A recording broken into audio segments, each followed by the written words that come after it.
దేవుడును మన రక్షకుడు అయిన యేసుక్రీస్తు వారి శ్రేష్టమైన నామంలో ఉదయకాల మన్నా అనే చక్కని కార్యక్రమాన్ని చూస్తున్న మీ అందరికీ నిండు హృదయంతో వందనాలండి.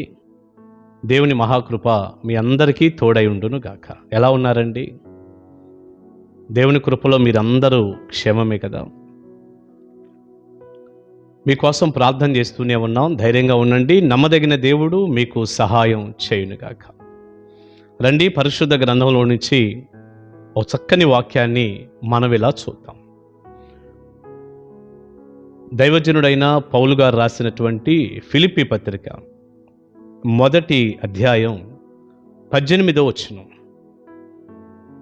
అయిననేమి మిషచేతనే గాని సత్యము చేతనే గాని ఏ విధము చేతనైనను క్రీస్తు ప్రకటింపబడుచున్నాడు.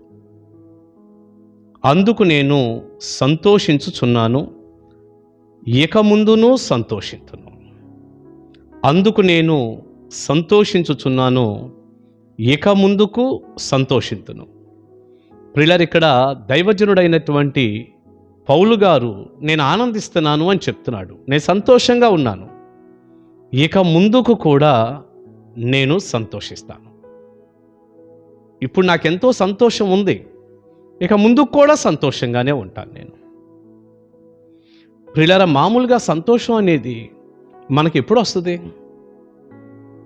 ఏదైనా మేలు జరిగితే, డబ్బులు ఏదైనా కలిసి వస్తే, లేకపోతే అందరూ మనల్ని మెచ్చుకుంటుంటే సంతోషంగా ఉంటాం మనం. ఏదైనా ఒక శ్రమో కష్టమో బాధో ఉంటే సంతోషంగా ఉంటామా? ఉండం కదా. ఎవరైనా మన కష్టాన్ని కలిగిస్తేనో, లేకపోతే ఒక మాట అంటేనో, లేక ప్రజల యొక్క మాటలను బట్టి మన గుండె గాయమైతేనో అప్పుడు ఆనందంగా ఉండగలమా? ఉండలేంగా. కానీ దైవజనుడైన పౌలు నేను సంతోషిస్తున్నాను, ఇక ముందుకే సంతోషిస్తాను అన్నటువంటి మాట ఎప్పుడు వాడాడో తెలుసా అండి?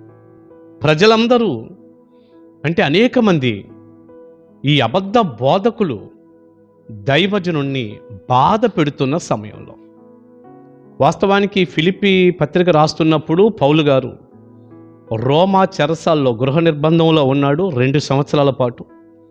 ఆ సమయంలో కొంతమంది మనుషులు ఈ ఫిలిప్పీ సంఘాన్ని, ఆ ప్రాంతంలో ఉన్న విశ్వాసుల్ని గలిబిలి చేయలాగున ప్రియులారా వారు తప్పుగా బోధిస్తూ పౌలు గారికి శ్రమ కలగజేయటానికి చూశారట. బంధకాల్లో ఉన్నది చాలదన్నట్టు శ్రమ కలగజేయటానికి చూశారు. ఆ మాటలు మనం చూడండి, ఇలా చదువుతాను 15వ వచనం నుంచి. కొందరు అసూయ చేతను కలహబుద్ధి చేతను, మరికొందరు మంచి బుద్ధి చేతను క్రీస్తును ప్రకటించుచున్నారు. వారైతే, ఎవరు వారు? అసూయ చేత కలహబుద్ధి చేత ప్రకటించేవారు. వారైతే నా బంధకములతో కూడా నాకు శ్రమ తోడు చేయవలెనని తలంచుకొని. ఏ తలంపు ఉందంటండి వారికి? పౌలు గారి బంధకాలతో పాటు శ్రమ తోడు చేయాలనుకున్నారంట. బా పౌలు గారు జైల్లో ఉండటం సరిపోలే, వాళ్ళకి చెరసాల్లో ఉండటం సరిపోలేదండి. దాంతోపాటుగా శ్రమను తోడు చేయాలి, ఇంకా బాధను శ్రమను తోడు చేయాలని వీళ్ళు తలంచారట. తలంచి శుద్ధ మనసుతో కాక, అంటే మంచి మనసుతో కాక కక్షతో క్రీస్తుని ప్రకటించుచున్నారు. ఒరే కక్షతో ప్రకటించేవారు ఉంటారండి? యేసు ప్రభువుని ప్రకటించేవారు కక్షతో ప్రకటిస్తారా? ఎవరి మీద కక్ష? పౌలు గారి మీద కక్ష. నిజమే, కొన్నిసార్లు చూడండి, మన మీద ఉన్న కోపంతో కోటాలు పెడతా ఉంటారు, మీటింగ్స్ పెడతా ఉంటారు, ఎదురుగా సభలు పెట్టి, లేకపోతే మన ప్రార్థన సమయాల్లోనే మనం ఏ రోజైతే ప్రార్థన ఉంటుందో అదే రోజు అన్నమాట, పోటీగా అదే వారం అదే రోజు, ఇంకా వారంలో చాలా రోజులు ఉన్నాయి, పెట్టరు, అదే వారం అదే రోజున ఎదురుగా కూటం పెడతారు. మన సభలు పెట్టిన డేట్స్లోనే కావాలని పెట్టేస్తారు, ఎందుకంటే ప్రజలు ఇక్కడికి రాకూడదు, డిస్టర్బ్ చేయాలి. ప్రియులారా, ఏ మనసుతో ప్రకటిస్తున్నారో చూస్తే చాలా ఆశ్చర్యంగా ఉంటుందండి, ఆశ్చర్యంగా ఉంటుంది. కక్షతో క్రీస్తుని ప్రకటించేవారు కూడా ఉన్నారంటే గ్యారంటీగా ఉన్నారు. అలా ఉండటాన్ని బట్టి పౌలు గారికి బాధ కలిగిద్దని, ఏంటి వీళ్ళు ఇలా చేస్తున్నారని దైవజనుడు బాధపడతాడు కదా. ఎందుకు ఈ కలహబుద్ధి, ఎందుకు ఈ అసూయతో ప్రకటిస్తున్నారని దైవజనుడు ఇంకా జైల్లో ఉండి కూడా వేదన చెందుతాడు కదా. అలాంటి వేదన, బాధ కలగచేయాలని తలంచుకొని వీళ్ళు ఇలా చేస్తున్నారట.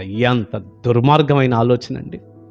కానీ పౌలు గారు అంటాడు, అందును బట్టి కూడా నేను సంతోషిస్తున్నాను. ఎంత మంచి మాట అండి. ఆ మాటే మనం చదివాం. అయిననేమి, మిష చేతనే కానీ, సత్యం చేతనే కానీ, ఏ విధం చేతనైనా క్రీస్తు ప్రకటించబడుతున్నాడు. సరే, ఎలా ఒకలా చెప్తున్నారుగా, ప్రభు ప్రకటించబడుతున్నాడు. నా మీద ఉన్న కక్షతోనైనా వారు క్రీస్తుని ప్రకటిస్తున్నారు. నేను ఆనందంగానే ఉన్నా, నేను సంతోషిస్తున్నా, ఇక ముందుకి సంతోషిస్తాను అన్నాడు. మరి బిడ్డ, దైవజనుడికున్న ఈ మంచి లక్షణం మనకు ఉండొద్దా? మనకెవరైనా బాధ కలగజేస్తే, మనకెవరైనా కష్టాన్ని కలగజేస్తే, మన మీద కక్షతో ఏ పనైనా చేస్తూ ఉంటే, ఇప్పుడు నేను దైవజనుడిగా ఉన్నా, కరెక్ట్గా పౌలు గారికి ఎలాంటి వ్యక్తులు తారసపడ్డారో అంటే ఈ పాయింట్లో, అలాగే నన్ను బాధ పెట్టాలి అనుకుంటూ ఈ పోటీతత్వంతో ఉండేవారు నాకున్నా, లేదు మీకు వేరే సబ్జెక్టులో మీరు చేసుకునేటటువంటి వృత్తిలో, వ్యాపారంలో, లేకపోతే ఇంకేదైనా మీ రంగంలో అలాగ బాధ పెట్టేటటువంటి వ్యక్తులు, కుటుంబంలో కానీ, ఉద్యోగ వ్యాపారాల్లో కానీ, లేదా మీ సేవలో కానీ, మీ ఇరుగు పొరుగు వారు కానీ ఏదో ఒక రకంగా మిమ్మల్ని బాధ పెడుతూ ఉంటే, సూటిపోటి మాటలు అంటూ ఉంటే, ఈ పని చేస్తే ఏమే బాధపడిద్ది, ఈ పని చేస్తే ఈయన బాధపడతాడు అంటూ బాధ పెట్టేటటువంటి వారు మీ చుట్టుపక్కల మీ జీవితంలో తారసపడితే, వారిని బట్టి నువ్వు కృంగిపోతున్నావా, బాధపడుతున్నావా, నీరసించిపోయావా? ఏంటి వీళ్ళు ఇలా అన్నారు, అసలు నన్ను పట్టుకొని ఇంత మాట అంటారా, ఇంత అవమానం చేస్తారా అనుకుంటున్నావా? నాకు ఎంత బాధ కలగజేశారు వీళ్ళు అసలు అని ఆలోచిస్తూ నిద్ర కూడా పట్టకుండా కృంగిపోతున్నావా? అస్సలు వద్దు బిడ్డ, వద్దు. బైబిల్ మనకు నేర్పే సత్యం ఒకటే, శ్రమలో కూడా సంతోషంగా ఉండటం. పౌలు గారు అదే చెప్పాడు, నేను ఆనందిస్తున్నాను లేక సంతోషిస్తున్నాను, ఇక ముందుకి సంతోషిస్తాను. ఏదైతే ఏమైంది, నా మీద కక్షతో వాళ్ళు ప్రకటించినా క్రీస్తునే ప్రకటిస్తున్నారుగా అన్నాడు. మనల్ని శ్రమ పెట్టే వారిని బట్టి కూడా మనం ఆనందిద్దాం. మీకు మత్తయి సువార్త 5వ అధ్యాయం 11వ వచనం గుర్తుందని నేను అనుకుంటున్నాను. ప్రభువారు అన్నారు, నా నిమిత్తం జనులు మిమ్మల్ని నిందించి, హింసించి, అబద్ధముగా చెడ్డ మాటలెల్ల పలుకున్నప్పుడు మీరు ధన్యులు, మీరు సంతోషించి ఆనందించుడి, పరలోకమందు మీ బహుమతి అధికమగునన్నాడు. అసలు అలా దూషించేవారే పరలోకంలో మన బహుమతిని అధికం చేస్తారు. అలా దూషించేవారే పరలోకంలో మన బహుమతి ఎక్కువయ్యేటట్టు చేస్తారు. కనుక ప్రియబిడ్డ, ఆనందించు. నిన్ను బాధ పెట్టే వారిని బట్టి ఆనందించు, నిన్ను దుఃఖ పెట్టే వారిని బట్టి ఆనందించు, నిన్ను శ్రమ పెట్టే వారిని బట్టి ఆనందించు, సూటిపోటి మాటలతో నిన్ను గుచ్చుతున్న వారిని బట్టి ఆనందించు. వారి ఇంట్లో వాళ్ళైనా బయట వాళ్ళైనా నువ్వు ఆనందించు. పరలోకంలో మంచి బహుమతి ఉంది. దైవజనుడుకున్న ఈ లక్షణం మనకి కావాలిగా. దేవుడు నీ పక్షంగా ఉన్నాడు. బాధ పెట్టే వారికి దేవుడే బుద్ధి చెబుతాడు. మనం మాత్రం ఆనందిద్దాం. ఒక మాట చెప్పనా, ఇలా దైవజనుడిని బాధ పెట్టేవారు చరిత్రలో లేరు, కనుమరుగైపోయారు.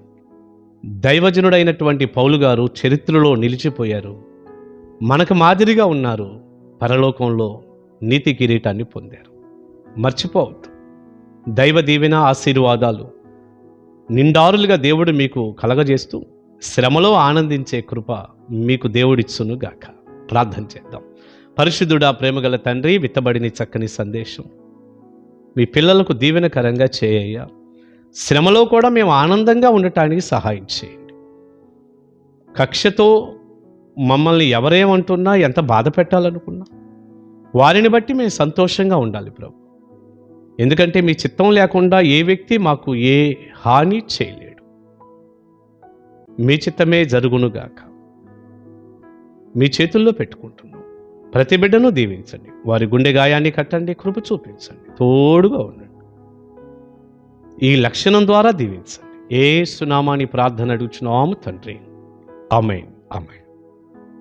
గాడ్ బ్లెస్ అండి. దేవుని కృప మీకు తోడే ఉండును గాక. కలుసుకుందాం ఉదయకాల మన్నాలో.